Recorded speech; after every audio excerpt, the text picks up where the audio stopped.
Hello guys! Welcome back to my YouTube channel. For today's video ay magluluto ako ng munggo. Ginisang munggo. Yan na nga po yung munggo na ginawa ko. And pinalambot ko muna yon.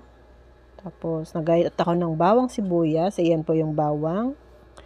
Nagpainit ako dyan ng mantika. Tinigis ako na yung bawang at sibuyas.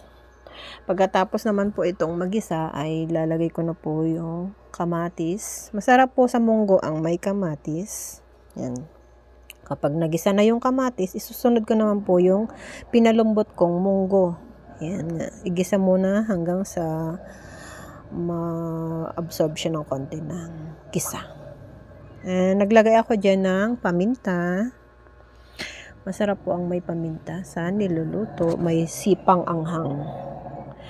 And patis ang nilagay ko dyan. Naglagay ako ng patis. Pagkatapos po ay nagsabaw po ako ng 1.5 cup na water. Kasi masarap po ang madaming sabaw. And takpan ko lang muna and hayaan pong kumulo.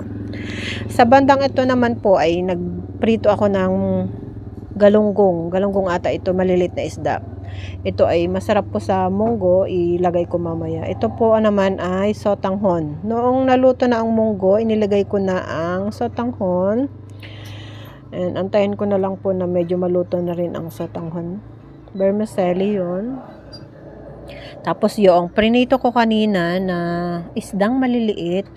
Yan nga pala, sorry, naglagay ako dyan ng water.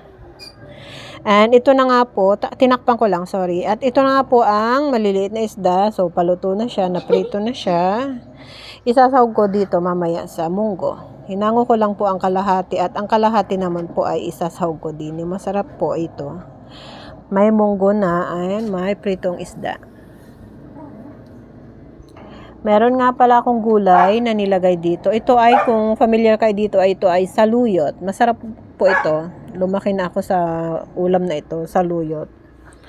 Masarap po yan. Maraming benefits. Yan na po yung isda na prinito ko kanina. Nilagay ko na po dyan. Thank you so much po. Luto na po ang munggo na ginisa. Kain na po tayo. Thank you for watching. Bye-bye. Please like, comment, and subscribe to my YouTube channel, Kes Apanda.